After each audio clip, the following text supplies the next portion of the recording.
जय महाराष्ट्र। बघा, या व्हिडिओमध्ये आपण नेमकं हे बघणार आहोत की आपल्याला बांधकाम परवानगीसाठी अंदाजे कोणकोणती कागदपत्रे लागतात आणि त्यानंतर मी नियम हा शब्द इथे स्क्रीनवर तुम्हाला दिसत आहे। जेव्हा तुम्ही बांधकाम परवानगीसाठी प्रकरण सादर करता त्यावेळी असं होऊ शकतं की तुमच्या शेजारच्यांना दिलेली कागदपत्रे किंवा त्यांना सांगितलेले नियम जरी ते एकाच लेआउटमध्ये असतील तरीसुद्धा वेगळे असू शकतात। मग अशा केसमध्ये हे चुकीचं आहे की बरोबर? सर्वप्रथम मी तुम्हाला जी कागदपत्रे आहेत त्यांची लिस्ट किंवा नाव जे आहेत हे इथे वाचून दाखवतो। तर मी एक विनंती करणार की तुम्ही ही जी डॉक्युमेंट्स आहेत ही आधी तुमच्या ऑथॉरिटीमधून म्हणजेच नगरपालिका आणि महानगरपालिका इथून व्हेरीफाय करून घ्या, कारण की मी मी जी माहिती तुम्हाला सांगत आहो की अकोला महानगरपालिकाप्रमाणे आहे, कारण की माझं वर्किंग हे अकोला महानगरपालिका क्षेत्रामध्ये आहे। बघा, यामध्ये जो सर्वात पहिला डॉक्युमेंट राहणार तो म्हणजे खरेदी खत, त्यानंतर 7/12, त्यानंतर तुमच्या नगरपालिका किंवा महानगरपालिकेमध्ये जी टॅक्स पावती आहे संबंधित प्लॉट्सची ती करंट इयरची म्हणजे चालू वर्षाची, त्यानंतर NA ऑर्डर आणि लेआउट नकाशा, ह्या दोन्ही NA ऑर्डर आणि नकाशा हे सर्टिफाईड कॉपी असणे तुमच्याकडे गरजेचं आहे। या व्यतिरिक्तही काही डॉक्युमेंट्स तुम्हाला डिमांड केले जाऊ शकतात, हे डिपेंड करते संबंधित नगरपालिका आणि महानगरपालिकेवर। आता बघा, जो मुद्दा आहे कागदपत्रे आणि नियम, हा व्हिडिओ बनवण्याचं मी कारण तुम्हाला सांगतो। माझ्याकडे एक मध्यंतरी एक केस आली होती। त्यांना जेव्हा एक डॉक्युमेंटमध्ये करेक्शन देण्यात आलं तर त्यांनी त्यांच्या लेआउटमध्ये आधी एका व्यक्तीने परमिशन घेतली होती। तर त्यांनी मला सांगितलं की सर, आधी ज्या व्यक्तीने परमिशन घेतलेली आहे त्यांना जो मी आता म्हणजे जर करेक्टली सांगायचं झालं तर मी लेआउट नकाशाची गोष्ट करणार, त्यांच्याकडे लेआउट नकाशा नव्हता तरीसुद्धा त्यावेळी त्यांना जी मोजणी शीट होती त्या डॉक्युमेंटवर परवानगी देण्यात आली।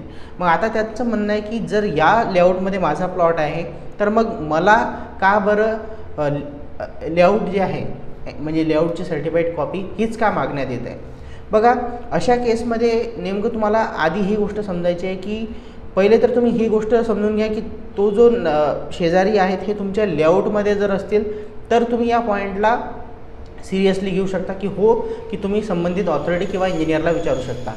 पण जर दुसरा लेआउट असेल किंवा दुसरा झोन असेल, विभाग असेल, तर त्यांना परवानगी मिळाली मला का मिळत नाही आहे अशा प्रकारचा प्रश्न तुम्ही उपस्थित करू शकत नाही, कारण की प्रत्येक झोनमध्ये वेगवेगळे नियम असू शकतात, हे समजणे गरजेचं आहे। पण एकाच लेआउटमध्ये असूनसुद्धा जर असा प्रकार तुमच्यासोबत घडत आहे तर यामध्ये दुसरा चेक हा गरजेचा आहे, तो म्हणजे की नेमकं त्या व्यक्तीला परवानगी कधी मिळाली होती आणि त्यावेळी अधिकारी कोणते होते।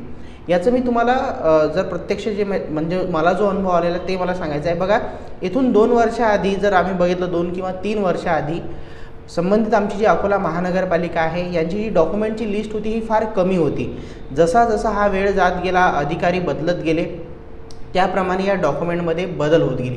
आता एखाद्या व्यक्तीने जर 2 वर्षाआधी त्याच लेआउटमध्ये जर परवानगी काढली असेल आणि त्यांना एखादा डॉक्युमेंट मागितलेला नसेल तर याचा अर्थ असा होत नाही की तुम्ही संबंधित महानगरपालिकेला किंवा रजिस्टर्ड इंजिनियरला म्हणू शकता की त्यांना परवानगी मिळाली मग मला का नाही। याचं कारण हे आहे की UDCPRमध्ये जर तुम्ही वाचलं तर त्यामध्ये पूर्ण अधिकार संबंधित ड्रॉइंगच्या संबंधित असू द्यात, डॉक्युमेंटच्या संबंधित असू द्यात, हे सर्व नियम जे आहे ठरवण्याचा पूर्ण अधिकार संबंधित महानगरपालिका किंवा नगरपालिकेला आहे।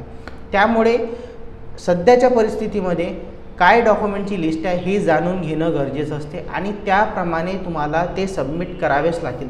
तुम्ही माझ्या शेजाऱ्यांनी किंवा या व्यक्तीने असं केलं म्हणून मला असं केलं जात आहे हा प्रकार इथे म्हणजे तुम्ही बेसिकली कायद्याने इथे तुमचा प्रश्न मांडू शकत नाही।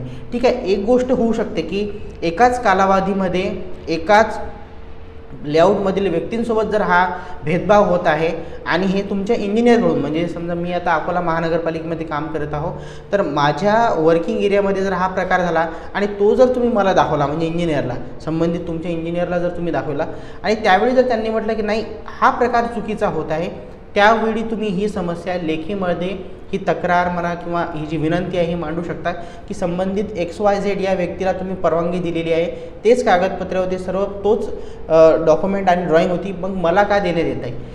पण जर हा प्रकार तुमचे इंजिनियर सांगत असतील की त्यांनी आधी केलं होतं त्यावेळी डॉक्युमेंटची लिस्ट वेगळी होती, त्यावेळी नियममध्ये फरक होता, आता नियम बदललेले आहेत, तर अशा वेळी तुम्ही हा प्रश्नचिन्ह उभा करू शकत नाही। त्यावेळी संबंधित जे महानगरपालिका, नगरपालिका आणि तुमचे जे इंजिनियर किंवा आर्किटेक्ट आहेत हे जे डॉक्युमेंटची लिस्ट आणि त्याप्रमाणे जी ड्रॉइंग आहे हे सबमिट करायला सांगतील. तशाच प्रकारे तुम्हाला केस सबमिट करावी लागेल. धन्यवाद.